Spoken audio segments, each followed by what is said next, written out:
نحمده ونصلي على رسوله الكريم اما بعد فاعوذ بالله من الشيطان الرجيم بسم الله الرحمن الرحيم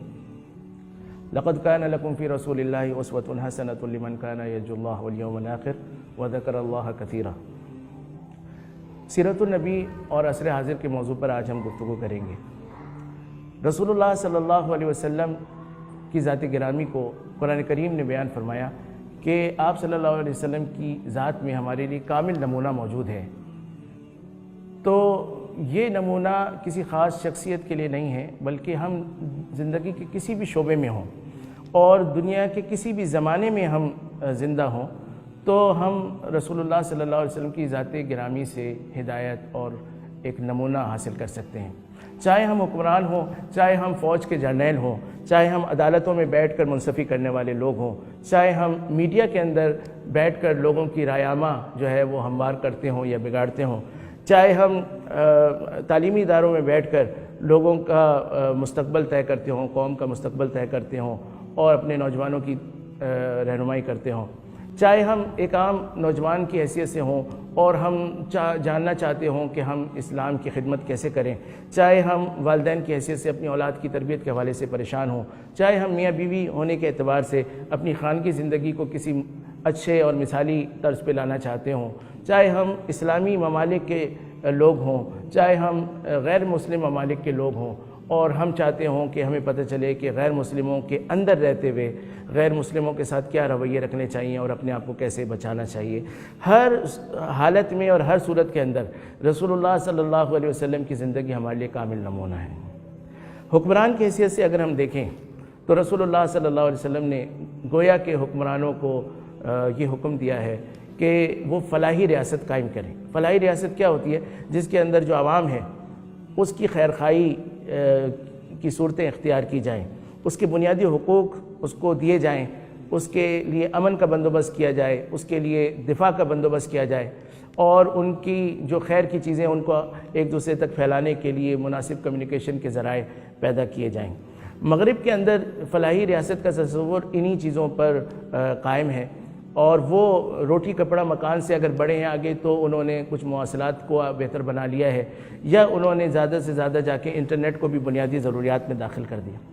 لیکن اسلام جو ہے وہ معاشرے کی فلاح کے لیے صرف اس لحاظ سے نہیں سوچتا کہ اس کو دنیا کی سہولیات مل جائیں، بلکہ اس لحاظ سے بھی سوچتا ہے کہ اس کے اخلاق درست ہو جائیں۔ لہٰذا حکومت کی یہ بھی ذمہ داری ہے کہ وہ اقامت صلاۃ کے ذریعے سے، مالیاتی نظام کی بہتری کے ذریعے سے، امر بالمعروف کے نظام کے ذریعے سے اور اسی طریقے سے دیوان مظالم یعنی حکومت کے لوگوں کی طرف سے اگر کچھ گڑبڑ ہو تو اس کو کیسے حکومت کے سامنے لایا جائے، تو اس قسم کے محکموں کے ذریعے سے حکومت کے ذمہ لازم ہے کہ وہ نظام عدل بھی قائم کرے، یعنی لوگوں کو انصاف ملے اور لوگوں کی اخلاقی تربیت کا بھی بندوبست کرے۔ تو یہ اخلاقی تربیت کا جو تصور ہے یہ خصوصی یعنی فلاحی ریاست کے تصور کے اندر مغرب کا جو تصور ہے اس سے ایک ایڈیشن ہے اور ایک اضافہ ہے۔ بہرحال ایک حکمران جب اس کو داخلی معاملات میں پڑھنا ہوگا، یعنی ملک کو چلانے کے لیے اس کو مختلف محکمے بنانے ہوں گے، وزارتیں بنانی ہوں گی، شعبے بنانے ہوں گے اور اس اسٹرکچر کو چلانا ہوگا یا دفاع کے لحاظ سے اپنی فوج کو منظم کرنا ہوگا، بہتر بنانا ہوگا، تو وہاں پر اور اسی طریقے سے وہ سفارتکاری کے میدان میں جب ملک سے باہر جائے گا، ایگریمنٹس کرے گا، جنگیں کرے گا یا مختلف اقوام کے ساتھ وہ الائنس کرے گا یا لابنگ کرے گا، تو ان تمام جگہوں پہ بھی رسول اللہ صلی اللہ علیہ وسلم نے ڈھیر ساری ہدایات ہمارے لیے چھوڑی ہیں۔ آپ صلی اللہ علیہ وسلم کا جو دفاع کا نظام تھا، صرف ہم اسی کی مثال کو لیں تو رسول اللہ صلی اللہ علیہ وسلم نے اس میں ان گنت امثلہ چھوڑی ہیں۔ جیسے آپ صلی اللہ علیہ وسلم نے فرمایا کہ الا ان القوت فی الرمج، کہ جان لو کہ قوت پھینکنے میں ہے، تو میزائل سازی یا ایسے ہتھیار جن سے جو آپ کا ہتھیار ہے وہ دور تک ایکسس کر سکے، دور تک جا سکے، تو رسول اللہ صلی اللہ علیہ وسلم نے اس کا ہمیں ایک پورا کانسیپٹ دیا ہے کہ ہم زمینی لڑائی یا دو بدو لڑائی کے ذریعے سے ہمیشہ فتح نہیں پا سکتے، ہمیں اپنی فضائیہ کو، اپنے میزائل سسٹم کو اسٹرانگ کرنا ہوگا اور الحمدللہ پاکستان نے اس حوالے سے بڑی پیش رفت کی ہے۔ اسی طریقے سے اگر ہم عدالت کے نظام کو دیکھیں تو رسول اللہ صلی اللہ علیہ وسلم کے عدالتی نظام کے اندر طبقاتی فرق نہیں ہے۔ معاشی نظام میں طبقاتی فرق ہے، لیکن عدالتی نظام میں طبقاتی فرق نہیں ہے۔ رسول اللہ صلی اللہ علیہ وسلم نے فرمایا کہ اگر فاطمہ بنت محمد بھی چوری کرے گی تو میں اس کا بھی ہاتھ کاٹوں گا۔ تو یہاں پر طبقاتی فرق کا کوئی دخل نہیں ہے۔ جس طریقے سے قاضی کو چاہیے کہ کسی بھی ملزم کو، اگرچہ وہ ابھی مجرم نہیں ہے، ٹریٹ کرتا ہے، اسی طریقے سے اس کو حکمران کو بھی ٹریٹ کرنا پڑے گا۔ جس کرسی پر وہ ایک عام ملزم کو بٹھاتا ہے اسی کرسی پر اس کو حکمران کو بھی بٹھانا پڑے گا۔ جس رویے سے اور جس نظر سے وہ ایک عام ملزم کو دیکھتا ہے اور مسکراتا ہے یا اس کی طرف غصہ کرتا ہے، بالکل اسی انداز سے اس کو حکمران کو بھی دیکھنا پڑے گا، تو تب جا کے انصاف کے تقاضے پورے ہوتے ہیں۔ تو نظام عدل کے اندر بھی رسول اللہ صلی اللہ علیہ وسلم نے طبقاتی فرق کو بالکل ختم کیا اور نظام عدل کو فعال کیا۔ چند گھنٹوں کے اندر فیصلے ہو جایا کرتے تھے اور لوگ جو ہے وہ تصفیہ کر کے چلے جاتے تھے۔ تو لوگوں کا اعتماد حکومت پہ ڈیولپ ہوتا تھا، نظام عدل پہ ڈیولپ ہوتا تھا اور اس کے نتائج سامنے آتے تھے۔ اور میں نے سب سے پہلے عرض کیا کہ امر بالمعروف کے ذریعے سے کوشش یہ ہوتی تھی کہ لوگ کوئی غلط کام نہ کریں۔ اگر غلط کام لوگ کریں گے تو اس کے بعد پھر نظام عدل کی فعالیت کی ضرورت پیش آئے گی۔ تو پہلی کوشش یہ ہونی چاہیے کہ جرائم کم سے کم ہو۔ دوسری کوشش پھر یہ کہ اگر جرم ہو تو اس کا احتساب یقینی ہو، حدود کے ذریعے سے، قصاص کے ذریعے سے، تعزیرات اور پنشمنٹس کے ذریعے سے ایسی سزا دے دی جائے ایک دفعہ کہ سارے معاشرے کے اندر یہ بات پھیل جائے کہ اگر ہم نے جو نظام ہے اسلام کا دیا ہوا، جو اخلاقیات کا نظام ہے، اس کو ہم نے کراس کرنے کی کوشش کی تو پھر ہمارے ساتھ بھی ایسا ہی ہوگا۔ تو یہ حکمرانوں کے حوالے سے چند گائیڈ لائنز ہمیں سمجھ میں آتی ہیں۔ معاشی اعتبار سے ہم دیکھیں، رسول اللہ صلی اللہ علیہ وسلم نے ہمیں ربا سے بچنے کی تلقین کی ہے۔ آپ صلی اللہ علیہ وسلم نے ہمیں غرر، انسرٹنٹی، غیر یقینی معاہدات سے بچنے کی آپ نے تلقین کی ہے، قمار سے بچنے کی، جوئے سے بچنے کی آپ نے تلقین کی ہے۔ تو رسول اللہ صلی اللہ علیہ وسلم نے ایک ایسا نظام ہمیں مالیات کا دیا ہے کہ جس کے اندر خیر خواہی ہے۔ دیکھیں، امیر اور غریب کا فرق سوشلزم میں دعویٰ یہ کیا جاتا تھا کہ اس کو بالکل ختم کر دینا چاہیے، جس میں وہ کبھی کامیاب نہیں ہو سکے۔ اسلام اس قسم کی بیوقوفی کا قائل نہیں ہے۔ اسلام یہ کہتا ہے کہ امیر اور غریب کا فرق تو رہے گا۔ رسول اللہ صلی اللہ علیہ وسلم بھوک کی حالت میں نکلتے ہیں، حضرت ابوبکر بھی شامل ہو جاتے ہیں، حضرت عمر بھی شامل ہو جاتے ہیں، اور ان سب کو بھوک لگی ہے۔ اس کا مطلب ہے کہ جو مملکت کے سب سے بڑے لوگ ہیں ان کے پاس پیسہ نہیں ہے، وہ غریب ہیں، اور وہ جس شخص کے گھر میں جاتے ہیں، ایک عام عوام میں سے ایک شخص کے گھر میں جاتے ہیں جو تاجر ہے، تو وہ ان کی ضیافت کے لیے بکری ذبح کرتا ہے، گویا کہ وہ بڑا مالدار ہے۔ تو طبقاتی فرق تو موجود تھا، کچھ لوگوں کے پاس کھانے کو نہیں ہوتا تھا، کچھ لوگوں کے پاس بہت سارا ہوتا تھا۔ یہ ختم کرنا یہ شریعت کا مزاج نہیں، لیکن شریعت کا مزاج یہ ہے کہ اس امیر کا اس غریب سے تعلق مثالی طور پہ قائم کر دیا جائے، تعلقات خراب نہ ہوں۔ ہمارے یہاں تو غریب لیبر جو ہے وہ ہمیشہ جو انڈسٹریلسٹ ہے اس کے خلاف احتجاج کرتی رہتی ہے، لیبر کونسلیں بنتی ہیں اور اس طرح کے یعنی آپس میں لڑائی جھگڑے میں زیادہ وقت خرچ ہو رہا ہوتا ہے۔ اسلام ایک ایسا معاشرہ دیتا ہے جس میں غریب آدمی امیر آدمی سے محبت رکھتا ہے، اور امیر آدمی غریب آدمی کی مالی مدد کرتا ہے، زکوٰۃ کے ذریعے، صدقات کے ذریعے، عطیات کے ذریعے، اور ویسے اطعام یعنی کھانا کھلانے کے ذریعے مختلف طریقوں سے اس کے ساتھ ایک محبت کا رشتہ قائم کرتا ہے۔ غریب سمجھتا ہے امیر کو اگر 100 روپے ملیں گے تو مجھے 2.5 روپے ملیں گے، لہٰذا اس امیر کو اللہ تعالیٰ 200 دے تاکہ مجھے 5 روپے ملے۔ تو غریب اس سے حسد نہیں کرتا بلکہ اس کے لیے دعا کرتا۔ تو معاشی نظام کے اندر اسلام نے جو بنیادی خرابیاں تھیں، سود وغیرہ، اس کو ختم کر دیا، ایک آئیڈیل نظام قائم کیا، بیت المال کا نظام، زکوٰۃ کا نظام، صدقات خیرات کا نظام، اس کے ذریعے سے لوگوں کی بنیادی ضروریات جو کہ بلو پاورٹی لیول چل رہے تھے ان کی ضروریات کو پورا کیا گیا، اور آپس میں ایک مثالی تعلق قائم کیا گیا جس سے ایک دوسرے سے محبت بڑھی اور معاشرے کے اندر پازیٹیو سرگرمیاں آگے بڑھی۔ اگر ہم نوجوانوں کو دیکھتے ہیں تو نوجوانوں کو رسول اللہ صلی اللہ علیہ وسلم کی طرف سے یہ ہدایت ہے، کیونکہ نوجوان جو ہوتے ہیں وہ ان کے اندر جوش اور انرجی زیادہ ہوتی ہے اور ان کے اندر اس وقت سمجھ کم ہوتی ہے۔ سمجھ کم کا مطلب یہ ہے کہ عقل تو ہوتی ہے، ایکسپیرینس نہ ہونے کی وجہ سے مار کھا رہے ہوتے ہیں۔ تو ان لوگوں کو رسول اللہ صلی اللہ علیہ وسلم نے یہ گائیڈ لائن دی ہے کہ اگر تم کچھ غلط ہوتے دیکھو، یعنی حکمرانوں کی طرف سے یا سرکاری دفاتر کے اندر کچھ غلط ہوتے ہوئے دیکھو، تو افضل الجہاد کلمۃ حق عند سلطان جائر، تو تمہیں بات کرنی چاہیے اور حق بات کو تمہیں بولنا چاہیے۔ حق بات بولنا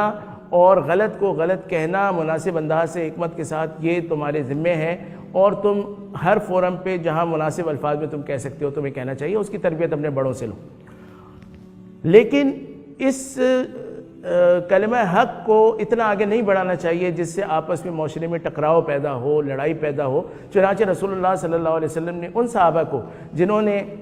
ایسے حکمران جو کہ اقربا پرور ہوں گے اور لوگوں کے اندر جو ہے وہ فرق کریں گے تو ان کے خلاف لڑنے کی اجازت مانگی، تو آپ صلی اللہ علیہ وسلم نے منع فرما دیا کہ نہیں، آپ کو ان سے لڑنے کی اجازت نہیں۔ تو ایک بین بین ایک درمیانی ایک صورت ہے کہ حق کا اظہار ہمیشہ کیا جائے، چاہے سامنے غلط بات کرنے والا ظالم ہو، جابر ہو، جیسا بھی ہو، لیکن اس کے بعد پھر اس کو اس لیول پہ نہ لے جایا جائے کہ پورے معاشرے کے اندر خلفشار پھیل جائے اور بدامنی ہو۔ تو نوجوانوں کو بھی سیرت کے اندر یہ رہنمائی موجود ہے۔ اور اگر ہم والدین کو دیکھیں تو والدین کو بھی ہے کہ والدین کو بچوں کی تربیت کیسی کرنی چاہیے۔ بچوں کو انہیں 7 سال سے پہلے تو ان کو بچپنا انجوائے کرنے دیں، لیکن 7 سال کے بعد ان کی اخلاقی تربیت ان کی شروع ہو جانی چاہیے۔ نماز پر ان کو ہلکا ہلکا کہہ کے لانا شروع کر دینا چاہیے۔ 10 سال تک ان کی تربیت کا نتیجہ یہ ہونا چاہیے کہ بچہ خود سے جو ہے نماز پڑھنے جائے۔ اگر پھر بھی بچے نے ابھی تک ان کی تربیت کو قبول نہیں کیا تو اس وقت اس کو ڈانٹ ڈپٹ کرنے اور تھوڑا بہت مارنے کی بھی گنجائش ہو۔ اسی طرح رسول اللہ صلی اللہ علیہ وسلم نے اپنی بیویوں کو مارنے سے منع فرمایا اور اپنے بچوں کو مارنے سے منع فرمایا اور ان کے ساتھ اچھے اخلاق اور اچھے گفتگو کرنے کا آپ صلی اللہ علیہ وسلم نے حکم فرمایا۔ بلکہ یہ فرمایا کہ سب سے اچھے لوگ وہ ہوتے ہیں جو اپنے گھر والوں کے لیے اچھے ہوتے ہیں، کیونکہ باہر کے لیے تو سبھی اچھے ہوتے ہیں، سب لوگ باہر مسکرا رہے ہوتے ہیں، ہنس رہے ہوتے ہیں، اور گھر آ کر جو ہے وہ ان کے مزاج بدل جاتے ہیں اور سارا غصہ جو ہے بچوں اور اولاد پہ، وہ بیوی پہ نکل جاتا ہے۔ تو جو گھر میں اچھا ہوگا وہ باہر بھی اچھا ہوگا، کیونکہ باہر تو تکلف کرتا ہے، لیکن جو باہر اچھا ہوگا یقینی طور پہ وہ گھر میں اچھا ہونا ضروری نہیں ہے۔ تو رسول اللہ صلی اللہ علیہ وسلم نے فرمایا کہ گھر میں بھی انسان کو اچھا ہونا چاہیے، وہ معیار ہے جس سے پتہ چلے گا کہ وہ واقعتاً با اخلاق ہے یا نہیں۔ اسی طریقے سے آخری جو میں بات کرنا چاہوں گا وہ غیر مسلم ممالک میں رہنے والے جو لوگ ہیں۔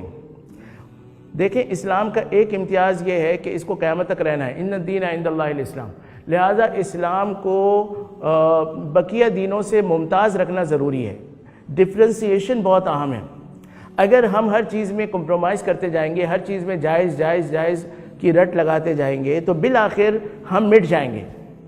لہٰذا اسلام کے فرائض ممتاز ہونے چاہیے، اسلام کے احکام ممتاز ہونے چاہیے، اسلام کے عقائد ممتاز ہونے چاہیے، اسلام کی تہذیب ممتاز ہونی چاہیے، اسلام کا لباس ممتاز ہونا چاہیے، اسلام کا جو انسان کے اپنے اعضاء ہیں اس کے اوپر جو احکام ہیں، داڑھی وغیرہ کے، پردے کے، یہ سب بھی پورے ہونے چاہیے۔ جب یہ سب چیزیں پوری ہوتی ہیں تو آپ ایک الگ قوم بنتے ہیں، تو لہٰذا اس چیز پر تو آپ کو جمنا چاہیے، اسٹینڈ لینا چاہیے، چاہے آپ مغربی ممالک میں رہتے ہوں، لیکن آپ کو اپنی سویلائزیشن، اپنے ریلیجن اور اپنا جو کلچر ہے اس سے نہیں ہٹنا چاہیے اور حتی الامکان اس پر رہنا چاہیے، جائز ناجائز کی بحث میں زیادہ نہیں پڑنا چاہیے۔ ایک دوسری بات یہ ہے کہ آپ کو ان غیر مسلموں کے ساتھ ایسا نہیں ہے کہ ان سے کٹنا ہے، بلکہ ان کو آپ نے دعوت دینی ہے اور ان کے ساتھ آپ نے ریلیشن قائم کرنا ہے۔ دعوت ریلیشن کے بغیر نہیں ہو سکتی، لہٰذا ہونا یہ چاہیے کہ آپ ان کے ساتھ اچھے تعلقات قائم کریں، ان کے ساتھ اخلاق کا رویہ رکھیں، ان کو گفٹس دیں، اور جو ایسی ان کی خوشیاں ہوں جس کے اندر کوئی مذہبی بات نہ ہو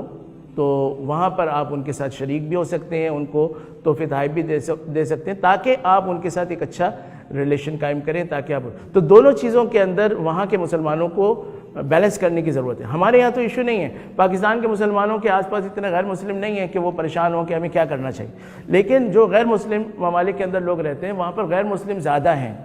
اور مسلمان کم ہیں۔ تو مسلمان اگر اخلاق کا زیادہ مظاہرہ کرتا ہے تو بعض دفعہ اپنے مذہب سے بھی ہاتھ دھو بیٹھتا ہے، اور اگر وہ اپنے مذہب پر زیادہ جمنے کی کوشش کرتا ہے تو وہ لوگوں سے کٹ جاتا ہے۔ تو میں یہ کہنا چاہتا ہوں کہ ان دونوں کے بین بین رسول اللہ صلی اللہ علیہ وسلم کی تعلیمات ہیں، ہمیں اپنے مذہب پہ بھی جمنا ہے اور ہمیں لوگوں کے ساتھ سوشل اپنا بیہیویئر جو ہے وہ بھی ڈیولپ کرنا ہے۔ اللہ تعالیٰ ان تمام عصری تقاضوں پر ہمیں چلنے کی توفیق عطا فرمائے اور سیرت مصطفیٰ صلی اللہ علیہ وسلم کا زیادہ سے زیادہ مطالعہ کر کے اس کے ساتھ اپنی زندگی کو ہم آہنگ کرنے کی توفیق عطا فرمائے۔ وما علینا الا البلاغ المبین۔